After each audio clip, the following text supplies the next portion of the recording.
سلام كمي تصنحو كبرات تخطاتلتنا نسعة سحرنا يوم حدشت زيناتات حيزنا متينا لنا وانا وزخونو زيناتات بوان نخبة صحكم حدشت زخونكم سابسكرايب مباري ترسعو شير لايك مبارون تتابعونا بخبرنا الدم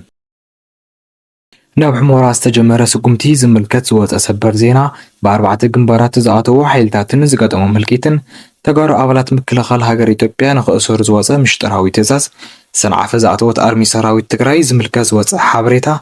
هدما وررتي معراب تجراي زملكت استرخبت كوزينا أب ملك كبابا زعاتو حيل إتكهاب زبل تزاز ناب تجراي ببزح ندادي أتو خمزلو كاب زلام بسا استرخب حبريتا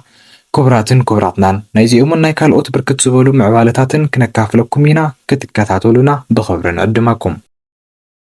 كاب استفلالي جنبارات استرخبت كوس حابريتا خمس قلصو أب بزحات جنبارات وقع كم سجمرة تعبيرو سرعة بلصقنا خمس بولو حوحات مسحيلتات مدغوينات أورنت كفيتات ركب بأراب تكرين مقوصار دما سراويت بخل أنفتات تسجعو تزاتي تصبح خمس الله تقليص الله سلازي دما بلصقنا بتزوصو مجلسي حوحات قاطعن مسحاب ترالي على قبل المحورسب عالم مفريط الله وانا حلافي حيل أير إثيوبيا جنرالي لما مردس أبو وغنو نميدي أبزاهو مجلسي صلاتنا خلطفو مينا قبل متنكا تهيب الله جنرالي لما أبزاهو مجلسي صلاتنا تخوينات تجميرمو ملؤ بملؤ بمطفاء نبريا نبرهم غور مينا قبل كام زقلت بسبر زينا أنها تتصبصب يركب بلصقنا بالعلي تግራይን ኤርትራን ጦርነት ክጅምሩ ምዃኑ ዝተፈላለዩ ፍልፍላት እናገለጹ እኳ እንትኾኑ ሰበስልጣን ብልጽግና ግን ዓለም ይፍለጠልና ሕወሓት ብኻልኦት ሓይልታት ጽምዶና ተደገፈት ኣብ ልዕሊና ጦርነት ተኸፍታላ ኢሎም እናገለጹ ይርከቡ ሕወሓት ኣብ ዝሃበቶ መግለጺ ግን ብልጽግና እቲ ጦርነት ባዕሉ ንምውላዕ ምድላዋት ወዲኡ እናሃለወ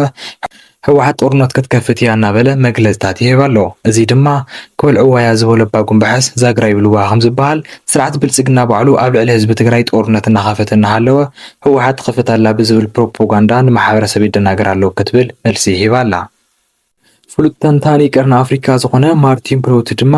ጽምዶ ኢትዮጵያ ናብ ውጥረት ዝፈነወ ናይ ሚስጥር ጥምረት ብዝብል ሰፊሕ ትንታነ ኣውፂኡ ይርከብ ኣብቲ ማርቲን ፕሎት ዘውፅኦ ሓይልታት ጽምዶ ዝምልከት ሰፊሕ ትንተና ሙልጌታ ገብረህይወት ጫልተውን ብዛዕባ ጽምዶ ሓሳባቱ ካፊሉ ኣሎ እቲ ጽሑፍ ብሓፈሻ ብወገን ኤርትራ ይኹን ብወገን ትግራይ ጽምዶ ኣብ መንጎ ህዝብታት ሰላምን ምርድዳእን ንኽህሉ ዝዓለመ ምንቅስቓስ እዩ እኳ እንተበሉ እቲ ጉዳይ ግን ካብ ጥምረት ሕወሓትን ሻዕብያን ሓሊፉ ብዙሓት ሓይልታት ዝሓቅፍ ዘሎን ቢድ ሓይሊ ንምዃኑ ፍልፍላት ይረጋገጹ ክብል ገሊጹ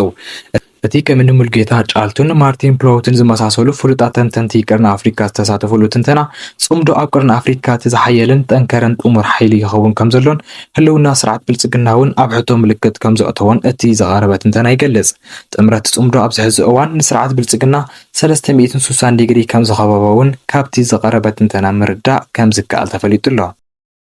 እዚ ከምዚ ኢሉ እናሃለወ ካብ 15 ክልተ ኮርቢ ኤርትራ ናብ ሱዳን ከም ዘምርሓ ዝተረኽበ ሓበሬታ የርድእ ሚድያታት ብልጽግና 15 ኣባላት ናብ ሱዳን እትጓዓዝ ዘላ ብጀነራል አልቡርሃን ዝምራሕ ሰራዊት ሓጊዛ ንምውጋእ ከም ዝኾነ እናጸብጸባ ይርከባ እተን ሚድያታት ብልጽግና ወሲኸን ከም ዝገለጾ ኣርምታት ሰራዊት ትግራይ ናብ ሱዳን ዘምርሓ ዘለዋ ክልተ ተልእኾ ከም ዝተዋሃበን እናገለጻ እንትኾና እቲ ሓደ ተልእኾ ንሰራዊት ሱዳን ንምሕጋዝ እንትኸውን እቲ ካልኣይ ተልእኾ ድማ ምስ ካልኦት ሓይልታት ጥምረት ፈጢሮም ብቤንሻንጉል ጉሙዝ ንመንግስቲ ኢትዮጵያ ንምጥቃዕ ከም ዝኾነ እናጸብጸባ ይርከባ ብወገን ትግራይ ዘለዉ ምሽጥራዊ ፍልፍላትና ከም ዝገለጽዎ ግን ኣርምታት ትግራይ ናብ ሱዳን ዘምርሓ ዘለዋ ኣብ ዶባት ሱዳንን ምዕራብ ትግራይን ዘሎ ወራር ሓይሊ ንምጥራግን ሕሞራ ኣብ ሙሉእ ከበባ ንምእታውን ከም ዝኾነ ይገልጹ ፍልፍላት ከም ዝሕብርዎ ኣብ ዛጊድ ኣብ ሱዳን ዘለዎ ኣርምታት ኣርሚ 70 ኣርሚ 13 እንትኾና ሕዚ ድማ ዝተወሰነ ክፋል ኣርሚ 15 ይጓዓዝ ከም ዘሎ ተገሊጹ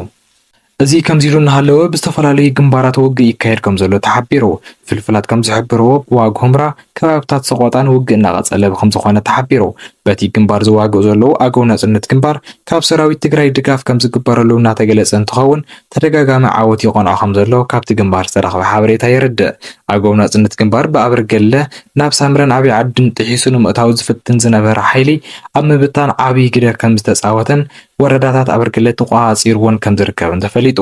ብተመሳሳሊ ዜና ብምዕራብ ትግራይ ወልቃይት እውን ከቢድ ውግእ ከም ዝተጀመረ ተሓቢሩ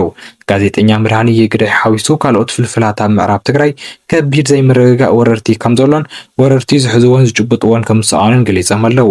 ሕዚ ዝተረኽበ ሓበሬታ ከም ዝገልጾ ድማ እቶም ወረርቲ ህድማ ከም ዝጀመሩ ተሓቢሩ ኣሎ ብግንባር ወልቃይት ድማ ውግእ ከም ዝተጀመረ እዩ ዝግለጽ ዘሎ اتخابت جنبار سرخ بحبريتها وسيخهم تقلزو أمول كباز أتو حيلون إيدو نخب كم استعزز تقليزو وررت حيلتات نتاب كباز أتو حيلي ناس أنا موس أي فتنو خمزر لون نعتقلت أزر كبن تخون كساب حزيقن أولاتهم يودو خمزر لون استخبات حيلي خرحنا ما خمزي كالون استرخ بحبريتها يرد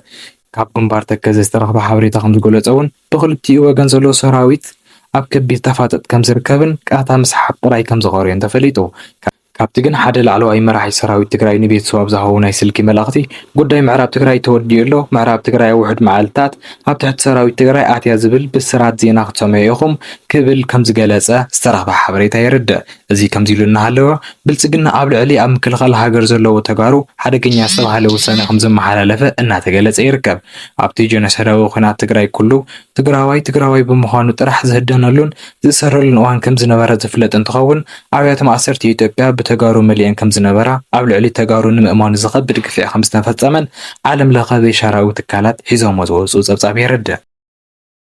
ኣባላት ምክልኻል ሃገር ኢትዮጵያ ዝነበሩ ተጋሩ ግን ዕድመ ልክዖም ንኢትዮጵያ ከገልግሉ እኳ ተጸንሑ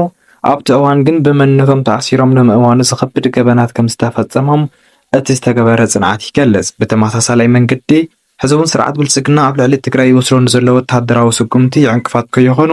ክእሰሩ ከም ዝተወሰነ እዩ ዝግለጽ ዘሎ ተጋሩ ኣባላት ምክልኻል ሃገር ኢትዮጵያ ድሕሪ ምስካሕካሒ እስር ቤት እውን ደሞዝ ንኽወሃቦም ኩሉ ተገዲዶም ናብ ምክልኻል ሃገር ኢትዮጵያ ተመሊሶም ከም ዝኣተውን ብልጽግና ምስ ፋኖን ኦሮሞ ነጻነት ግንባርን ኣብ ዝገብሮም ዘሎ ጦርነት ይሳተፉ ከም ዝጸንሑን ሕዚ እውን ይሳተፉ ከም ዘለውን ፍልፍላት ይገልጹ ይኹን እምበር እቲ ሕዚ ብልጽግና መሓላሊፍዎ ዝበሃል ዘሎ ውሳነ ተግባራዊ እንተኾይኑ ተጋሩ ኣባላት ምክልኻል ኢትዮጵያ ሕዚ እውን ከቢድ ሓደጋ ይገጥሞም ከም ዘሎ እናተሓበረ ይርከብ ቀደም ክብል ስርዓት ብልጽግና ዝተወሰኑ ኣባላት ምክልኻል ሃገር ኢትዮጵያ ዝነበሩ ተጋሩ ናብ ሓራ መሬት ትግራይ ብፍላይ ድማ ኣብ ጸለምቲ ናብ ዝርከብ ግንባር ሰለስተ እናተባሃለ ናብ ዝጽዋዕ ሓይሊ ክሕወሱ ከም ዝተገበረ ፍልፍላት ይሕብሩ እዚ ከምዚ ኢሉ እናሃለወ ናብ ትግራይ ነዳዲ ኣቶ ከም ዘሎ ተሓቢሩ ብልጽግና ንትግራይ ሙሉእ ብምሉእ ብምዕዛው ኩሉ ቀረባት እንተቋረፀ እኳ ትግራይ ምስ ኤርትራ ብዘለዋ ዲፕሎማስያዊ ርክብ ተጠቒማ ነዳዲ ከም ዘእተወት እናተሓበረ ጸንሐ እንትኸውን ሕዚ እውን ብኣንፈት ኤርትራ ነዳዲ ጸዓና መኻይን ናብ ትግራይ ኣተዋ ከም ዘለዋ ዝተረኸበ ሓበሬታ ይርድእ እቲ ነዳዲ ናብ ትግራይ ብበዝሒ ኣቶ ከም ዘሎን ትግራይ ወደባት ኤርትራ ትጥቀም ከም ዘላን ዝገለጹ ፍልፍላትና ጉዳይ ሕፅረት ብር እውን ኣብ ቀረባ መፍትሒ ክርከብ ምዃኑ ገሊፆም ኣለዉ ትግራይ ኣብዚ ሕዚ እዋን ናይ ባዕላ ቅርሺ ንምሕታም ዲፕሎማስያዊ ክሳራታት ከስዕብ ስለ ዝኽእል ትግራይ ናይ ኤርትራ ናቕፋ ወይ ድማ ናይ ሱዳን ዶላር ክትጥቀም ከም ትኽእልን እናተሓሰበሉ ከም ዝርከብን እቶም ፍልፍላት ወሲኾም ገሊፆም ኣለዉ ትግራይ ኣብዚ ሕዚ እዋን ዶላር ስለ ዝተኸልከለት ምስ ዕዳጋ ዓለም እትራኸበሉ ከም ወርቂ ዝመሳሰሉ ማዕድናት ተጠቒማ ካብ ዲያስፖራን ካልኦት ለገስን ብእትረኽቦ ሓገዝን ተጠቒማ ከም ዝኾነት እቲ ዝተረኸበ ሓበሬታ ወሲኹ ይገልጽ ናብ ዜና ማእኸላይ ምብራቕ እንትንሓልፍ ድማ ኣሜሪካን ኢራን ናብ ስምምዕ ምብፅሖም ከም ዝገለጹን ፊርማኦም ከቕምጡ ትፅቢት እናተገበረ እኳ እንተኾነ እቲ ናይ ፊርማ ስነ ስርዓት ግን ክዝንግዕ ወይ ድማ ክፈርስ ከም ዝኽእል እናተገለጸ ይርከብ ፕረዚዳንት ትራምፕ ንሱን ዝመርሖን ካቢነውን ዝተኸፍለ ዋጋ ተኸፊሉ ምስ ኢራን ዕርቂ ንምፍጻም ልዕልን ታሕትን እናበሉ እኳ እንተኾኑ እስራኤል ግን ዕንቅፋት ትኸውን ከም ዘላ ተፈሊጡ ኣብቲ ኣብ መንጎ ኢራንን ኣሜሪካን ዝግበር ዘሎ ድርድር መሻኸርቲ ኢራን ኣብ ልዕሊ ዝኾነ ሃገራት እውን ጦርነት ጠጠው ክብል ዝፍለጥ እንትኸውን እስራኤል ኣብ ልዕሊ ሊባኖስ እትገብሮ ዘላ ድብዳብ ኣጠናኺራ ከም ዝቕፅለትን ሒዛቶ ካብ ዘላ ግዛት ሊባኖስ እውን ሰራዊት ንምውፃእ ፈቃደኛ ከም ዘይኮነትን እናተፀብፀበ ይርከብ በዚ ዝተቆጣት ኢራን ብዛዕባ እቲ ድርድር ክሳብ ሕዚ ወግዓዊ ዝኾነ መግለፂ እንተዘይሃቡ እኳ ኣማኻሪ መንግስቲ ኢራን ዝኾነ ፕሮፌሰር ማህዲ እስራኤል እትወስዶ ዘላ ስጉምቲ ምኽንያት እቲ ምስ ኣሜሪካ ዝግበር ስምምዕነት كزنقع ويدما ملء بملء كفرس يخيل يوكبل أتنقي قلو بتكبار إسرائيل السنة ده بريزيدنت ترامب دما إسرائيل بزي حاجز أمريكا كتنبر يتغيرن قبل ما تنقى طهي بالله كبرات تقاطعتلتين ساعد حدنا يوم زيناتات زي أمي مسلون يروم كان لنا سبسكرايب مكبار يترسعو سلام